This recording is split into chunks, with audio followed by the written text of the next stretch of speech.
Yes, karibu tena kwenye ulimwengu wetu wa movie, na dada wako ni mimi, ni Alpha Times, ambaye ni kama ni mara yako ya kwanza kabisa kuungana na mimi, basi jua kuwa hii ni Alpha Times ambayo inakuletea update kali kabisa na za uhakika, hasa kupitia movie. Kwa hiyo ni kama mara ya kwanza unakutana na sisi, basi make sure kuna subscribe na like hapo chini ili uweze kuwa mwanafamilia wetu pendwa kabisa wa Alpha Times.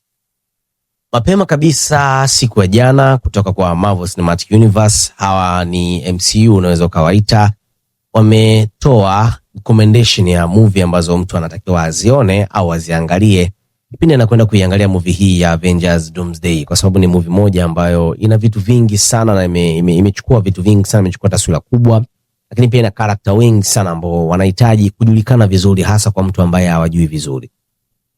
Ni movie ziko nyingi sana, movie kali ambazo MCU wameamua kuzitoa na kuziorodhesha pale, lakini kwa haraka hapa nitakusomea baadhi ya movie ambazo tayari wameshakuwa wamezirecommend kwamba kama kutakuwa na mtu ambaye anahitaji kwenda kujua vizuri kuhusiana na hizo movie, basi nitakutajia hapo sasa hivi ili ukaziangalie vizuri hizo movie na uelewe kabisa kwamba hizo movie zinahusiana na nini. Lakini pia unapokwenda kuiangalia movie ya Avengers Doomsday, ujue kuwa unakwenda kuiangalia movie ya aina gani. Hawa character ambao wapo kwenye hii movie ya Avengers Doomsday walianzia wapi, walitokea wapi, walifanya nini before this movie, na utahitaji kujua vitu vingi sana. Na kitu kikubwa hapa si tu ukaiangalia movie, bali wana target kitu kinachoitwa details. Lazima ukiwa unaangalia movie unatakiwa uielewe vizuri sana. Kwa hiyo kuna some details ambazo ni muhimu sana mtu anatakiwa azielewe na azijue ili aweze kuielewa movie vizuri kabisa. Lakini movie ya kwanza ambayo MCU wenyewe wamekuwa wamerecommend basi ni movie ya X-Men, ambayo hii ile X-Men ya kwanza kabisa, na ni movie ambayo watu wengi sana wamekuwa, hasa ambao tumekuwa tumefaidi huu ulimwengu wa MCU kuanzia miaka ya 2000, basi ni movie ambayo ni tayari inawezekana ikawa umeshawahi kuicheck. Lakini pia wametoa movie ya X-Men 2 ambayo hii pia inawahusu hawa jamaa pia ya wa X-Men, kwa sababu hawa washikaji tutakuwa nao kwenye hii movie ya Avengers Doomsday, na watakiwashele mbaya kwa sababu wamefanya vitu vingi sana vikali na tunawajua yani uwezo wao wa kazi. Lakini pia walianzia wapi, Professor X alianzia wapi, Magneto alianzia wapi, tunapaswa kujua kupitia hiyo movie ya Avengers Doomsday. Lakini baada ya hapo wakatoa movie inaitwa Captain America The First Avenger. Hapo tutaenda kumjua vizuri Steve Rogers ni nani, alianzia wapi. Ni pia tutaenda kumjua Captain Peggy, Steve before alikuwa na maisha yapi na alipatia wapi nguvu zake. Ni kitu ambacho nataka kwenda kukijua, na hatuko hapa sasa hivi ili kujulishana hilo, so you have to watch this hata kwa some points ili uweze kuelewa kuwa ni kitu gani ambacho hawa jamaa wanakitarget zaidi. Lakini baada ya hapo utatakiwa ukaangalia movie ya Avengers The Avengers, ambayo hii ni movie ya kwanza kabisa ya Avengers ambayo ilitoka mwaka 2012.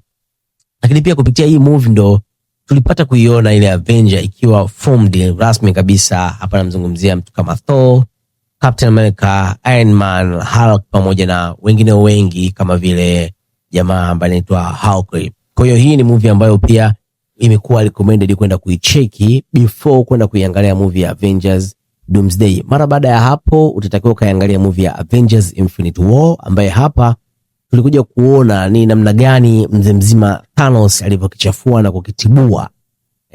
Hii ni movie moja kali sana na ilikuwa inazungumzia vitu vingi sana vya msingi, ikiwemo ile fighting spirit ya watu wakiwa wanapambania kitu kinachoitwa Infinity Stones zisiende kwa Thanos, na Thanos pia alikuwa anatamani kufanya kitu ambacho kwa upande wake alikuwa anaamini ni kitu kimoja kizuri na ni muhimu sana kwa jamii au kwa dunia au ulimwengu, tunaweza tukasema kitu kama hiko.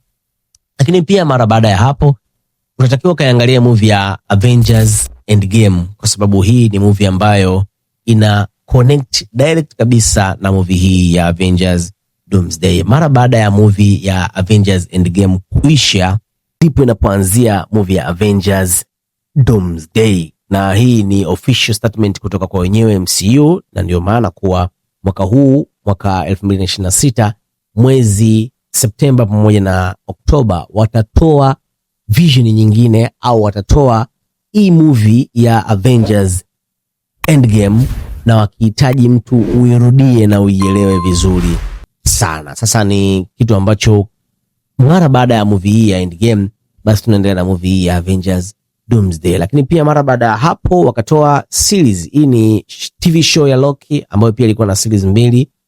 TV show ya kwanza season 1 na season 2, na zote zilikuwa kali sana, zilikuwa zimefanya mambo mengi sana huko ndani. Utamjua Loki, utajua TVA, utajua Vita Timely, utamjua Lamatuta, utamjua Kang the Conqueror vizuri, na utafahamu vitu vingi sana hasa kuhusiana na time au timeline au time ina walk kwa kivipi yani.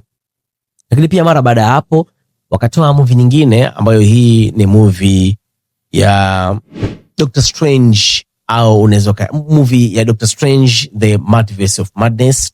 Utamjua American Chavez humo ndani, utaweza kumuelewa vizuri na kumsoma vizuri Scarlet Witch. Kwa muda mrefu tumekuwa tukimuona as a main character au member wa Avengers, lakini ndani aliact as a villain kwa sababu alikuwa na vision fulani ambayo alikuwa anatamani kuitimiza, na kwa kumtumia American Chavez. Kwa ni movie fulani hivi ambayo kali sana, na utakuwa na vitu vingi sana ambavyo utaenda kuvijua. Utajua Darkhold vizuri, utajua Scarlet Witch ilipatwa na nini mpaka akaamua kubadilika na kuwa hivyo. Lakini pia utausoma ulimwengu zaidi ya mmoja kupitia movie hii ya Doctor Strange The Madness of Multiverse. Lakini pia mara baada hapo utatakiwa ukaangalie movie ya Spider-Man ambayo hii ni Spider-Man No Way Home, movie ambayo kwa mara ya kwanza tumepata kumuona Spider zaidi ya mmoja wakiwa connected kwenye movie moja. Hapa utamwona Tom Holland, Andrew Garfield pamoja na Tobey Maguire wakifanya yao kwa pamoja. Ni moment kali sana ambayo naikumbuka mara baada ya movie kutoka, na tulikuwa tuna enjoy sana kuiangalia. Kwa hiyo you have to watch this one, na utajua ni kwa namna gani Tobey aliweza kushift kutoka kwenye dunia yake kuja kwenye ulimwengu huu mwingine ambao anaishi Tom Holland. Hivyo as well kwa Andrew Garfield pia na vitu kama hivyo. Lakini pia kwa tetesi ambazo tunazo mpaka sasa hivi ni kwamba Spider-Man ambaye anaitwa Tobey Maguire atakuwepo, ataparticipate vizuri kabisa kwenye movie ya Avengers Doomsday, na anahusishwa kuwa na fights kati yake yeye pamoja na Wolverine. Mara baada hapo tutakiwa ukaangalia movie ya Deadpool and Wolverine ambayo hii imetoka mwaka 2024, Disemba 2024. Ni movie moja kali sana ikimkutanisha Deadpool pamoja na Wolverine, na walifanya yao, na ni movie ambayo ilikuwa ni kali kinoma noma yani. Kwa sababu ni utaenda kumjua Cassandra Nova, utamjua mdogo wake au pacha wake na Professor X, utaenda kujua Void, utaenda kujua Gambit ametokea wapi, alikuwa wapi siku zote, utaenda kumjua vizuri Deadpool, vision yake ni nini, utaenda kumjua Logan. Lakini pia utaenda kusoma ulimwengu tofauti kutokana na zile timeline ambazo walikuwa huyu mchizi wetu ambaye anaitwa Deadpool akimove ili kutafuta ile Anchorman ambayo ilikuwa imekosekana kwenye dunia yake. Ni tuko very excited kutaka kujua hii movie ya Avengers Doomsday ina nini ndani yake zaidi. Lakini pia mara baada ya hapo utatakiwa ukaicheki movie ya Thunderbolt ambayo hii imetoka mwaka 2025. Sio muda mrefu sana. Movie ya Thunderbolt ni movie ambayo inaelezea our Thunderbolt, na sasa hivi hawa jamaa wanajulikana as a new Avengers, you know, Thunderbolt. Lakini pia kuna movie ambayo inaitwa Captain America Brave New World ambaye Sam Wilson ndani ametisha kinoma sana, na ukifuatilia vizuri hizi movie zinakwenda kwenye mpangilio maalum ambao wameitoa. So kaiangalie hii, kisha kaiangalie hii, then kaiangalie hii. Ni wametoa kwenye mpangilio mzuri kabisa ambao nitakuwekea hapo kwenye screen, na utauona na utauelewa vizuri yani jinsi walivyozipangilia. Though japokuwa nimekuwa nikizia point kwa tofauti, lakini nitakuwekea vizuri kabisa. Usisahau kwenda kufuata hiyo order ambayo wao wameitoa from one to another. Lakini pia movie nyingine na movie ya mwisho ni movie ya Fantastic Four First Step ambayo hii tumeona the new Fantastic Four wakitoka kwenye ulimwengu mwingine kabisa, ulimwengu namba 828, na ni si wale Fantastic Four ambao tumeona miaka hiyo ya nyuma, ukiachana zile ambazo zimetoka mwaka 2020, 2005, 2007 hapo 2015 ya achana zile. Hii ni Fantastic Four nyingine ambayo imetoka mwaka 2025 mapema kabisa, na tulienjoy hii movie, na ni movie ambayo ilikuwa imeacha hints nyingi sana. Miongoni mwa matukio ambayo tulikuwa tumeona ndani, tulipata kumuona Galactus akiwa anataka mission yake yeye na ya kumtaka Franklin ambaye ni mtoto wa Reed Richards pamoja na Sue Storms. Lakini pia kuna kitu kingine ambacho tulifichwa ndani kwenye post credit scene, tulipata kuwaona wale Witchers. Kwa sababu mara kwanza tulikuwa tunajua kwamba huyu ni Dr. Doom, lakini si mwenye Doom bali wale jamaa wanaitwa Latvian Witch. Tulipata kuwaona kwenye movie hii ya Fantastic Four first step. Kwa mara ya kwanza tulipata kuona pia Fantastic Four wakimove kutoka kwenye ulimwengu mmoja kwenda kwenye ulimwengu mwingine. Sasa hizi ni movie ambazo zimekuwa recommended na MCU wenyewe official kabisa kwamba ukihitaji kuielewa vizuri movie ya Avengers Doomsday, so you have to watch those movies. Jina langu naitwa Alpha Times, mpaka wakati mwingine usisahau kusubscribe, like pamoja na kushare. Make sure tunakuwa na familia kubwa zaidi. Kama kuna kitu unafahamu zaidi, so make sure na drop comment yako hapo chini ili tuweze kuelewa na kujifunza zaidi kuhusiana na ulimwengu wa MCU.